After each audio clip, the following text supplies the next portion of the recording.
یک طبیب تاجیک گفت که خدا را دیده است و با خدا گپ زده است. چند روز پیش روزنامه‌نگار عبدالقادر عبدالقهار اعلام کرد که آیین زردشتی را در تاجیکستان احیا می‌کنند.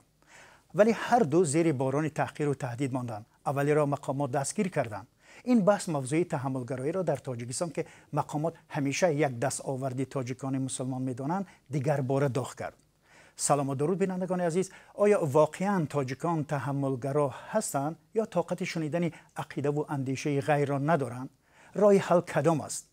بحث ما در همین باره است و مهمانان برنامه امروز ما دانشمند تاجیک لقمان بایمتوف از اروپا و پژوهشگر علوم اسلامی ادهم حیدرزاده از ترکیه هستند. به برنامه گپ آزاد خوش آمدید. و سوال اول را از شما جناب بایمتوف شروع میکنیم. اگر خبر دارید روزنامه‌نگار و کتابدار عبدالقادر عبدالقهار از احیای آیین زردشتی در تاجیکستان گپ زد و دفعتا دچار واکنش سخت شد. خودش میگه در همین 10 روزی که گذشت صدها توهین و دشنام و دعوت دست کشیدن از اقدامش از شبکه‌های اجتماعی دریافت کرده است. این چه معنا دارد؟ خواهش میکنم. البته من خبر دارم، با دقت اون گزارش ایشان از طریق اینترنت پیگیری کردم و اگر سخن راجع به عامل‌های اصلی برود ما میتوانیم چند عوامل را به عنوان گروه بندی ارائه بکنیم. عوامل سیاسی، عوامل تاریخی، عوامل به اصطلاح دینی، مذهبی، فرهنگی و همچنین فضای اجتماعی و اقتصادی که همکنون در تاجیکستان حاکم است میتواند به این روندها مؤثر باشد. من به عنوان یک مورخ اشاره بر عامل تاریخی میتوانم بکنم که این عامل خیلی اثرگذار بوده برای مردم تاجیک از طول تاریخ قبل از اسلام و تا کنون. البته ما تاجیکان در ردیف ایرانیان افتخار میکنیم که گویا نخستین قانون تحمل بشریت از طرف به اصطلاح کوروش کبیر اعلام شده است. در صورتی که ما میبینیم در تاریخ این پدیده تاریخی چندان اثرگذار نبوده است برای تقدیر آینده مردمان حتی ایران نژاد و ایرانیان.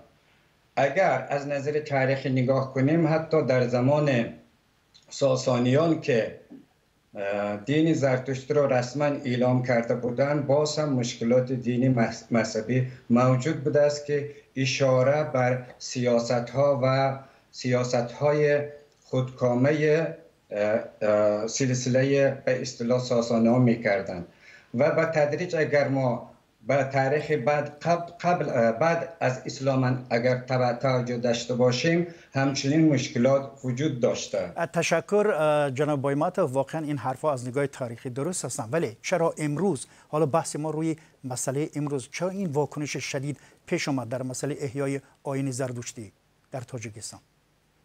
بله، اتفاقا من میخواستم این ادامه بدم. در طول تاریخ تاجیکان به اصطلاح از فرهنگ تحمل و تحملگرایی جدا بودند. یعنی میراث تاریخی از به مثل اقوام دیگر ملت‌های دنیا که در این روند در این مسئله موضوع تجربات زیادی داشتن ما نداشتیم و به میراث نگرفتیم. این هم یکی از درس‌های تاریخی میتوان باشد. ببینید حتی در زمان شوروی که ابرقدرت بود تحمل یا تحمل پذیری از نظر دینی مذهبی نبود. خود زمان شوروی میدانیم که یک کشور کاملا اتئیستی بود و بعد از اونم میبینیم که در طول بیش از 30 سال ما هیچ قانون و دستورات در این زمینه که واقعا رسمی باشد نداریم. در ادامه بحثم من مثال‌های از کشورهای دیگر میارم که ما میبینیم که در این راستا خیلی چیزها را چه از نگاه تاریخ چه از نگاه امروز از دست دادیم. بله بله. ببینید ضمناً در تویسان یعنی قانون اساسی تویسان به هر کس حق داده است که مناسبت خود را نسبت به دین مستقلانه معین نماید، علاهیده یا یک جای با دیگران دینی را پیروی نماید یا پیروی نکند. جناب ادهم حیدرزاده، نظر شما به اون سوال و به این مسئله چی است؟ شما راضی هستید به حرفای بای مطاف؟ یعنی استاد عزیز قسما چیز زیبایی رو قید کردن اینجا که این چیز یک پدیده است که پدیده میتونم گفت تاریخی هست. مثلا از زمان ساسانی مثلا مثال آوردن، ما میتونیم مثال بیاریم که در زمان ساسانی مانی رو چه خیل موبدای زردشتی به قتل رساندن فقط برای خاطر آن که او رو زندیق اعلام کردن، که انسانی که از دین برآمده هست او رو پرچه پرچه کردن. مثلا به همین شکل یک اعدام بسیار وحشتناک کردن که تا در دانشنامه ایران باستان استاد هاشم ردی میگوید که در پوستش هم کاه جا کردن. یعنی که این نمود تحمل ناپذیری در حقیقت میتونم گفت که نه تنها خاصیت دینی دارد، مثلا گاهی میشه که تحمل ناپذیری دنیوی رو ما میبینیم امروز، مثلا در مسئله حجاب مثلا یا در مسئله ریش، یا اینکه بعضی گزیتو مثلا مثل شرل ابدا و غیره که اگر ببینیم اینا یعنی تحمل ناپذیری دنیوی هست. یعنی خاص به محصور کردن به دین یا به دینداری جامعه یا به محافظه کاری یا سنتی بدن جامعه به فکر من اینقدر درست نیست، چون که ما وقتی این مسئله رو به طور وسیع نگاه میکنیم. ببینید مسئله این که در تاجیکستان بعد از یعنی چند روز پیش که این عبدالقادر درباره تأسیس آیین زردشتی حرف زد، دچار این تحقیر و تفینا شد، به این مسئله شما چی میگید؟ چه معنا دارد؟ اصلا به فکر من اونقدر مثلا اون عددی که ذکر کرده است اون آدم که گویا صدها یا اینکه یک چند توهین باشد اونقدر شاید جایی چی نداره. دویمش مشکلی همه آدم است. مثلا من یه برنامه شما رو دیدم که 5 سال پیش در رادیو آزادی شخصی به نام آدینشاه قربانوف دین زردشتی رو گویا که اعلام میکنه من زردشتی هستم، لیکن واکنش در جامعه نشده است. مثلا ببینم نه در فیسبوک نه در دیگر شبکه‌های اجتماعی مردم اینقدر برخوردی بد نسبتی به آدم نکردن. چرا؟ چون که این شخصی که خود رو مثلا زیایی می‌نامد وقتی می‌بینیم احساسات مسلمان، حسیات دینی مسلمان ها رو تحقیر بکشد، اونها رو دشنام می‌دهد، مثلا دین اسلام رو به پلاگیات متهم می‌کند که دین اسلام کپی دین‌های گذشته باشد، دینی جوان باشد و غیر از تهمت‌ها. بنابراین این میتون گفت که همون میوه‌ای که خودش کاشته ببینید آدم چشید. ببینید شما به سوال ما پاسخ ندادید، من جواب نگرفتم. یعنی سوال ما به این معنا است که این تحمل پذیری مردم جامعه تاجیک در کدوم سطح قرار دارد وقتی که چنین برخورد ما با چشمانمون دیدیم؟ این چه معنا دارد؟ به این سوال میخواستم پاسخ میدادید. یعنی که من گفته شدم یعنی که این مثلا اون چیزی که شما تحمل ناپذیری مینامید در مقابل همین شخصی که مثلا خودش زردشتی اعلام کرد، این شخص برام تحقیر کرد، احساسات مسلمانان رو تحقیر کرد، دین تحقیر کرد، قرآن رو تحقیر کرد. اگر من برام همه خیلی اعلام میکرد که من زردشتی شاید کسی اینقدر برخورد نمیکرد. این آدم توأم با اعلام به زردشتیت اهانت به اسلام، توهین به اسلام، به مقدسات مسلمین. مثلا شما ببینید اگر امروز یک کس برای رو پرچم ملی رو زیر پا کند، یه مسئله دردناکی است، یا اینکه نشان ملی رو مثلا زیر پا کرد، اینا یک مسئله دردناکی است. مسلمان‌ها برای اونها دین چیزی عزیزی هست، دین چیزی که هست که در دل اونها جا گرفته، ریشه دونده است. بنابراین اونها نمیتونن که سکوت کنن در مقابل توهین. اگر اون آدم اعلام میکرد من زردشتی ما سکوت میکرد، شاید کسی میگم برخورد خشین هم یا اینکه تحمل ناپذیر هم نسبت به کسی از خودش نشون نمیداد. تشکر. با کسی که اسلام را ترک می کند و فرضاً مسیحی می شود یا به دین آفریدگار باور ندارد، چه نگاه میکنید حیدرزاده؟ این چیز مثلا چه اسلام میگه که لا اکراه فی الدین. در قرآن یک آیت از در سوره بقره میگه که دین یک چیزی نیست که انسان مجبور کنه، عقیده چیزی است که انسان رو مجبور کنه به اون عقیده وادار کنه. اصلا چیزی که مجبوری هست قبول نیست در نزد الله تعالی. یعنی انسان مجبوری مسلمان کردن، یعنی مادامی که بدیلش ایمان نیارد موافق علم عقیده در اسلام، او انسان اسلامش حساب نمیشه. بنابراین در اسلام مجبوریت نیست و کسی نمیتونه که مجبور کنه که تو مسلمان شو یا مسلمان نشو. در این چیز الله تعالی آزادی، یعنی که برای انسان آزادی داده است که خلقکم فمنکم کافر و منکم مؤمن، یعنی که شما خدا آفرید قسما مؤمن و قسما کافر هستید. یعنی که این دیگرگونی در جامعه یک طلبات فطرتی انسان ها است.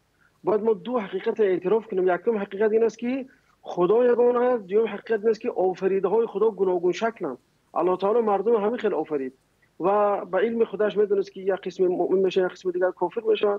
بنابراین باید ما جامعه رو همه خیلی پذیریم با گوناگون دینیش، با گوناگون مذهبیش، با گوناگون نژادیش. این آیات های قرآن هم تاکید میکنه که ما شما رو خلقیت ها، ملت ها و نژاد ها قرار داریم تا که با هم دیگر آشنا شوید. تشکر. قرآن اساسش همزیستی هست. جناب بای مطلب، شما به همین حرفای حیدرزاده چی نظر دارید؟ چی میخواید بگویید؟ مرحبا. البته سوال مرکزی که شما دادید در رابطه با همین مکتب تحمل پذیری در تاجیکستان یا در میان تاجیکان هست یا نیست، چه از نظر تاریخی و چه از نظر امروز. پاسخ من قطعا این است که همچنین مکتب یا همچنین قانونی که همین فضا را برای مردم ایجاد بکنه در تاجیکستان یا در سرزمین آسیای مرکزی نبوده و نیست. الان هم همینطور مشکلات را ما داریم. برای مثال من به شما در مقایسه با تاجیکستان یا آسیای مرکزی، یک کشوری که در حدوداً در مدت بیش از 10 سال من در اینجا زندگی میکنم، سوئد ها را من مثال میارم. در سوئد، در کشور سوئد، نخستین قانون در رابطه با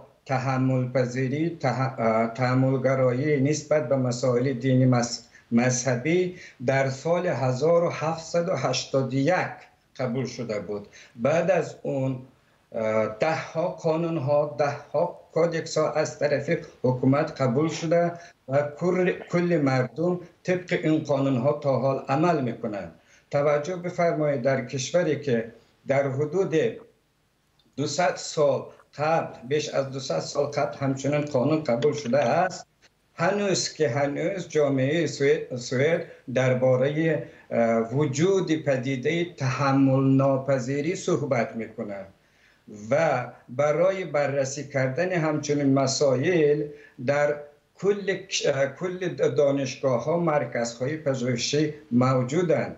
اکنون ببینید، ما در طول 30 سال سوال من از مسئولین مثلا اکادمی علوم یا دانشگاه ها این است که در اون انستیتوت ها یا در اون مرکزهای تحقیقات علمی که جامعه شناسی هم بخشی از اونها هستش، چی کارهایی را در این جبهه، بخصوص یک سوال همین تحمل پذیری در موضوع دین، آیا همچنین کار ایجاد شده است کردن؟ آیا روی تأسیس تدوین قانونها فکر و اندیشه راندن؟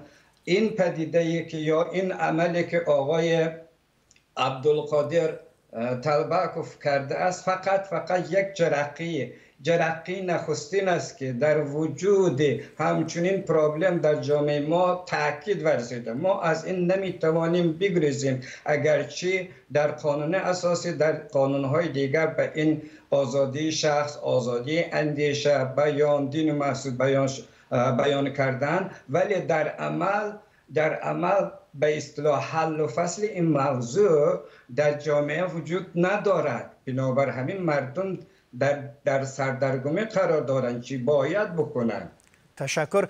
جناب بای مطلف، در رابطه با قسم اولی صحبتون یک سوال خاص ما به شما داریم که در اروپا که شما به سر میبرید، اگر یک مسیحی اسلام را قبول کنید با وی چه خیلی می‌نگرند و واکنش جامعه چگونه خواهد بود؟ در میان کشورهای اروپایی از نظر تحمل و تحمل پذیری انگلستان جای اول را قرار میگیرد، بعد از اون کشورهای اسکاندیناوی. تجربه روزگاری من در اینجا نشان داد که مثلا عوض کردن دین برای یک افراد یک چیز معمولی است و هیچ کس مثلا با توهین، با دشنام به یکدیگر در نمیافتم. گفتم که در جامعه سوئد از زمان کودکی تا زمان همین دانشگاهی در کتاب‌های درسی موضوع تحمل پذیری بخصوص موضوع دین موجود است و این یکی از بردباری‌ها در جامعه امروز کشورهای اروپا میتواند باشد. در صورتی که من با دقت کتاب‌های درسی تاجیکستان بررسی میکنم و نقدهای زیادم در این نوشتم، اصلا تاریخ ادیان، تاریخ دین‌های جهان در مقایسه با یکدیگر، در کنارش تقویت اندیشه تحمل پذیری و تحمل گرایی را نکردن نیست. تشکر. جناب ادهم حیدرزاده، در یک کشور مسلمانی شما در ترکیه زندگی، تحصیل و پژوهش دارید. در حالت برعکس چگونه واکنش ها پیش خواهد آمد؟ به این چی میگوید شما؟ خب قبل از این من نکته رو میخوام یعنی منظورم که اگر یک مسلمان دین مسیحی را قبول کند چی واکنش های پیش خواهد آمد؟ بله فهمیدم. خب قبل از اینکه جواب بدم استاد، در مسئله تحمل پذیری یا اینکه به اصطلاح عربی تسامح بین دین ها در اسلام، شاید اولین دینه که قانون های خیلی تحمل پذیری رو گذاشته از اسلام است. مثلا چی در قرآن ببینیم، چی در سنت پیامبر ببینیم، چی در سنت خلفایی که بعد از پیامبر اومدن. من برای شما یه مثال میزنم. مثلا معاویه که یکی از خلیفه ها بود، زنش نصرانی بود، وزیر مالیش انسان نصرانی بود، وزیر بهداشت است انسان نصرانی بود، تا حتی یک والی یک شهر به نام حمص، یعنی که والی ولایت، شخص نصرانی بود. این چنین در خلافت عباسی می‌بینیم که بیت الحکمه که یکی از کتابخوانی کلانترین حساب می‌شود و عهده‌داری ترجمه کتاب‌های یونانی به عربی بود و هم شخصیت نصرانی بود. مثلا در خلافت عثمانی هم در اندلس هم می‌بینیم که ابن نغریله تا حتی وزیر دفاع می‌شود در حکومت غرناطه گریناده که امروز در اسپانیا وجود دارد. یعنی که تا درجه مسلمان‌ها عملاً این چیز را از غرب دیدن. مسلمان‌ها عملاً 1000 سال یا که 100 سال‌ها پیش گوییم که تحمل پذیری دین رو پیاده کرده بودن و این چیز تا آخران مثلا تا دولت عثمانی هم وجود داشت و عثمانی هم وزیرهای داشتن، مثلا در چیزشون از ارمنی بودن، یونانی اصل بودن، یهودی اصل بودن که در وزارت‌ها کار می‌کردن و این هم نشانه تحمل پذیری اونها بود. تشکر. شما پیشتر گفته بودید که در کتاب‌های اسلامی دقیق همه مسئله تحملگرایی نوشته شده است از نگاه اخلاق و همه مسئله، ولی حالا در عمل نگاه کنیم، این مخالفتی که به کشتار صدها ده‌ها نفر می انجامد، مخالفت بین تشیع و تسنن، شما به این چی میگید که تا حال حاضر ادامه دارد؟ اینم از نگاه تحملگرایی چی است؟ بله، برای اینکه تحمل، همین چیزی که در اسلام، نظریه‌ای که در قرآن هست یا در حدیث هست، عموما درباره تحمل پذیری گپ می‌زند، باید که برای اینکه عملا بین مردم جوری شود، باید که یعنی که درک شده شد تو اینکه علما توانند که با مردم در تماس باشند. مثلا بریم همین چیزها رو اگر در مثلا مکتب جوری کرد، تعلیم دینی در مکتب آزاد باشد، یا اینکه مثلا مرکز اسلامی مثلا متاسفانه تا حال یگان شبکه در یوتیوب شبکهشون نیست، در اینستاگرام ندارن، در فیسبوک ندارن، مادام که اونها مجال بگیم که فضا رو خالی کردن، فضا رو مقصد دیگرها پر بکنن، دیگر انسانی که شاید برداشت غلطی از دین دارن. برای همین باید که یعنی که مسئولان در تعلیم و معرفت اسلامی را پهن کردن باید سهمگذار باشند. خصوصا مرکز اسلامی و دانشکده اسلامی در این مسئله باید پیشروی کند و در شبکه‌ها فعال باشند. تشکر. بله، به سوال پیشین ما، شما به سوال پیشین ما هنوز پاسخ ندادید که در صورتی که در ترکیه یک کشور مسلمانی یک مسلمان دین مسیحی یا دین دیگری را قبول کند، جمعیت این کشور چی واکنش میکند؟ خیلی کوتاه. یعنی که البته واکنش خیلی گوناگون است. البته واکنش مردم به شکل عام یعنی که اینقدر مردم واکنش سخت ندارن. یعنی که اگر سوء استفاده شد و دین خودشون، همون انسانی که به غیر دین دیگه گذاشت و تحقیر کرد، چه که این مثلا شخصی که به نام زیایی به این قدر پستی میره و تحقیر میکند، مثلا اعتقادی اینقدر مردم بسیار، در این حالت انسان‌ها البته عکس العمل نشون میدن. مثلا در همین زلزله که در آخر شده بود چند روز پیش، اومدن بعضی میسیونرهای انگلیس و بعضی چیزها رو پس کردن برای که این از محبت عیسی به تو است و این اون است. مردم در حقیقت واکنش نشان دادن، گفتن که چرا اینها از مصیبت ما سوء استفاده کرده شدن و میخوان که جوانان و کودکای ما رو به دین خود دعوت کنند. تشکر. حالا میرویم بس سوال دیگر. به هر حال تحملگرایی را در تاجیکستان گوناگون میفهمند و تعبیر میکنند. بعضیا میگن آن صبر است و میوه شیرین است، دیگران آن را یک نوع ترس و خاموشی میدانند. به نظر شما چی است جناب بویماتوف؟ شما چی نظر دارید؟ یعنی تحملگرایی یعنی چی؟ تحملگرایی یک از نظر فلسفه یک دانش بسیار گسترده وسیع است.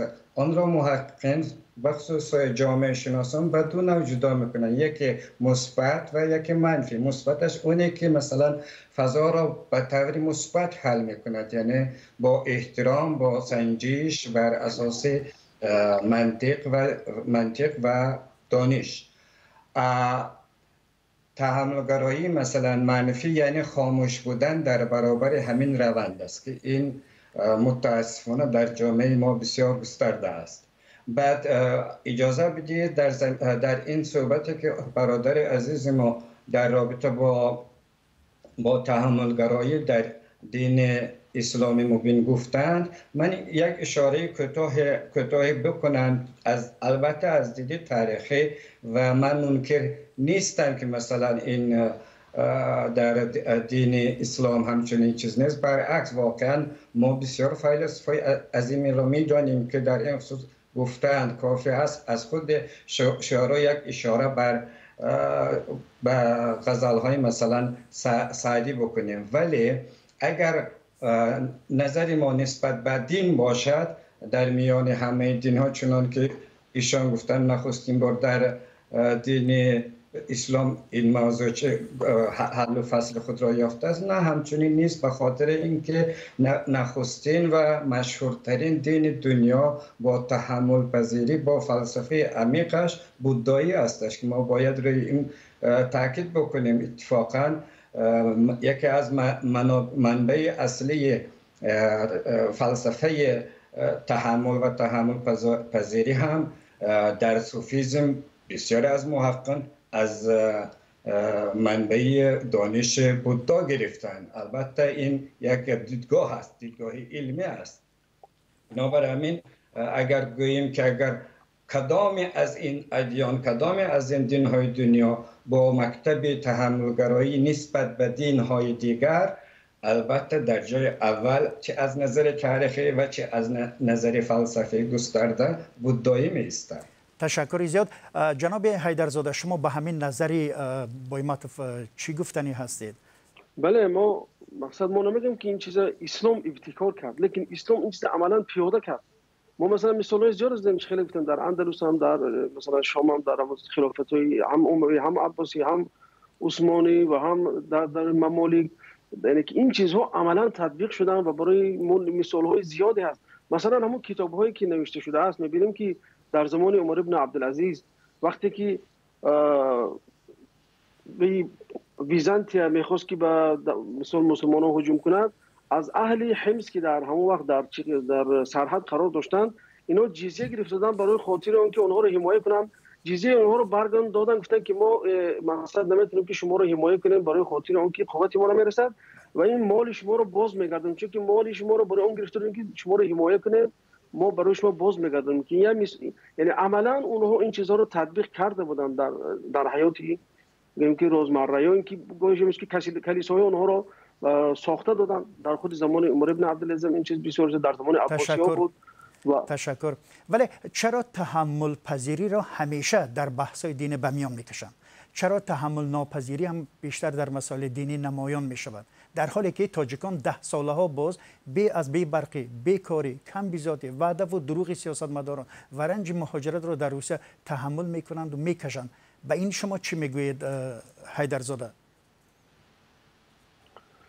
یعنی که اینجا بازم من گفتنیم که اصلا تحمل ناپذیری نه فقط جنبه دینی دارد. اینجا مثلا گفتن که مثلا تحمل ناپذیری دنیوی نیز وجود دارد. با مثال‌های زدن برای اون که مثلا انسان‌ها مسئله همین حجاب، مسئله روزمره هست، برای مشکل است، یا مسئله مثلا ریش، یا مسئله دینداری، مثلا اینا. یا اینکه مثال از قدیم هم بگیریم که در تمام تاریخ انقلاب فرانسه هم ببینیم، وقتی که همون دنیاها انقلاب کردن علیه کلیسا، شعارشون این بود که باید که اخیراً پادشاه با روده اخیراً ملا باید بدار کشته شود، که با پاپ یا اینکه پاتریارک. یعنی که این چیز فقط جنبه دینی ندارد برادر عزیز، این جنبه دنیوی دارد. یعنی که دنیوی نیز تحمل ناپذیر هستند، دیندارا نجات. میتونید مثال روشن بیارید؟ میتونید مثال روشن بیارید؟ مرحمت، مثال روشن میتونید بیارید از اینکه این چیز فقط تنها به دین مربوط نیست. بله، من مثال زدم برای شما که یعنی در انقلاب فرانسه وقتی بنده یکی از شعارش این بود که باید که اخیران پادشاه باید با روده همون اخیران پاپ به دور کشیده شود. یا اینکه مثلا مسئله حجاب گفتم، مثلا این حجاب که مثلا کی تحمل ناپذیر است نسبت حجاب. مثلا تا در روسیه که مثلا دعوا میشه که دولت دموکراتی است، در ولایت‌های جنوبیش و در بعضی جاها گفتن که حجاب پوشیدن در مکتب من هست. در اخیراً در اروپا هم کدام سعودی اروپا هم این چیزا حجاب در جاهایی که اونجا حکومتی حساب بشه اینکه مأموری اونجا دارن که استفاده بردنش من کردن. یعنی که محدودیت‌های مونده سن هر یک دولت برای خودش یک خط قرمزی دارد. تشکر. جناب بایماتوف، شما به همین سوال ما چی نظر دارید؟ به حرفای حیدرزاده راضی هستید؟ ببینید، صحبت ما درباره فقط موضوع اصلی تحمل پذیری یا تحمل گرایی در موضوع دین و مذهب است. در صورتی که تحمل پذیری، تحمل گرایی خود یک دامنی بسیار وسیع است، یک بحث بسیار وسیع در دانش و در فلسفه است که مثلا تحمل گرایی جبهه‌های سمت‌های زیادی دارد یا مربوط به مسائل زیادی جامعه دارد. مثلا تحمل گرایی نسبت به احزاب سیاسی، نسبت به لیدرها، نسبت به مسائل زن، نسبت به خشونت، نسبت به اقلیت‌ها و غیره و غیره. بنابر همین بحثی که میکنیم بحث کاملا کنکریت، دقیق در موضوع دین و مذهب و موضوع تحمل و تحمل گرایی است.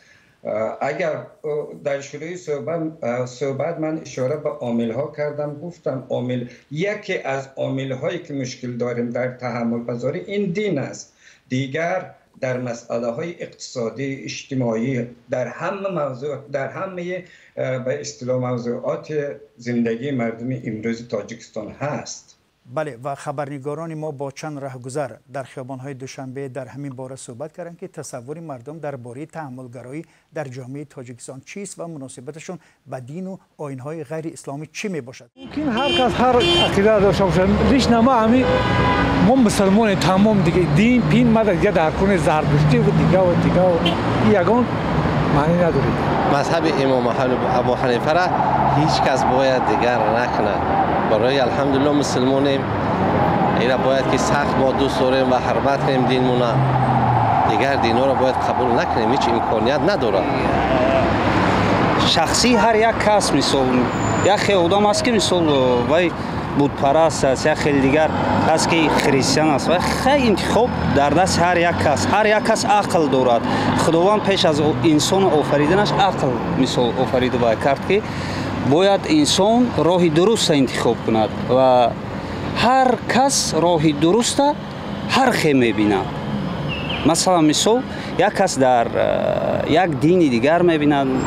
این دینی خاصی خچه همون را قبول کرده. Мы жагаем постоянно друга.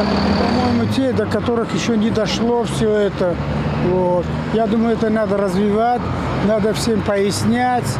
Вот. Все это должно быть в массы, все это входить, чтобы не было такого все. Единственное, есть запрещенные, которые ячейки. Это яд для народа, для вообще это они очень опасны для общества. То, что те, которые вне закона. А то, что это дозволено, то, что можно, вот, это, я думаю, что... سوال بعدی ما ببینید، در تاجیکستان نمایندگان دین‌های غیر اسلامی هم هستند و جامعه به حضور آنها ظاهراً آرام نظر می‌کند، ولی چرا وقتی حرف از زردشت و اوستا رفت زود آتش خشم بالا می‌گیرد؟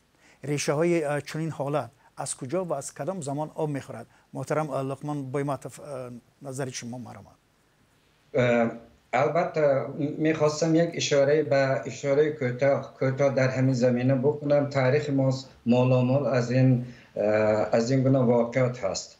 شما میدونید که مثلا گفته شده است در آثار تاریخی، مثلا دین مبین اسلام در تاجیکستان یا در میان تاجیکا خیلی در طول بیش از 150 سال شکل گرفته یا به اصطلاح مردم قبول کردند. این دین قدیمی تاجیکان فقط زرتشتیه نبوده. ضمن اگر توجه داشته باشید از تاریخ، یک دوره بسیار مفصل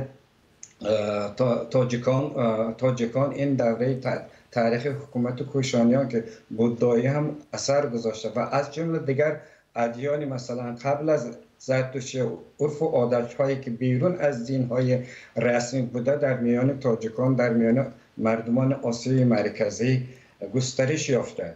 فقط این دلیل نمی‌شود که مثلا اسلام یک گونه مخصوص ده زرتشتی باشه. برعکس ما بهترین عملکرد به اصطلاح تحملگرایی حکومت‌هایی که در آسیای مرکزی و در ایران حکومت کردن، از جمله بخصوص سامانیان، می‌بینیم که تحملگرایی که حکومت سامانیان در مسائل دینی مذهبی نسبت به ادیان دیگر غیر اسلامی داشتن از نظر تاریخی بیکر است و متاسفانه در شرایط امروزه ما همین جبهه‌های یا دستاوردها یا اینکه تجربات حکومت‌های خوب عادل زمان سامانیان به درستی تحقیق نشدن. یکی از دلایلی که همچنین پدیده ها دوره به دوره رخ میدن این است که واقعا ما از اون تاجیکان از اون میراث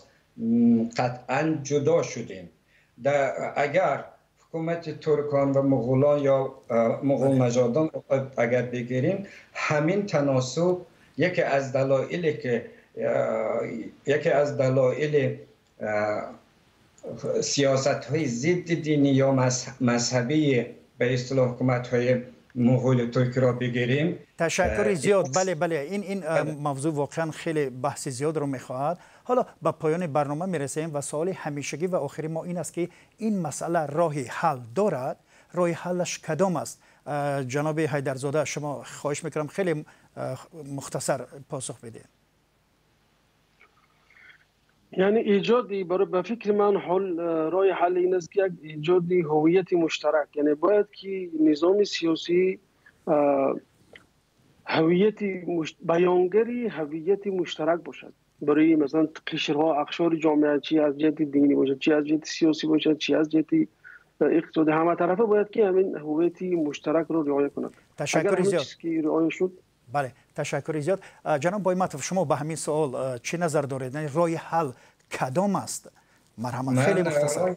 راه حل این همچنین پدیده را در چند بند میخوام بگویم. این اول بلند برداشتن سویه دانش و فرهنگ معاشرت در جامعه و بیشتر نمودن آگاهی جامعه در مسائل دینی و مذهبی راجع به همه ادیان بشریت است. تشکر زیاد. بله. توسعه و گسترش تحقیقات و وقتمون یک کمی در بخش تحملگرایی در سیستم دانشگاه ها و اکادمی علوم. از همه مهم اجازه بدید بگویم تدوین قانون و کودکس های مکمل مورد پدیده تحمل و تحمل پذیری در جمهوری تاجیکستان. تشکر زیاد. و مهمانان برنامه ما، برنامه گپ آزاد، لقمان بایمتوف دانشمند رشته تاریخ از اروپا و ادهم حیدرزاده پژوهشگر علوم اسلامی از ترکیه بودند. بینندگان گرامی، اگر در رابطه به این مسئله و راه حل آن نظر و پیشنهاد دارید در زیر برنامه در صفحه ما بنویسید. و من میرزا نبی خالقزاد بودم، برنامه رو پیش میبردم. خدا نگهداری شما.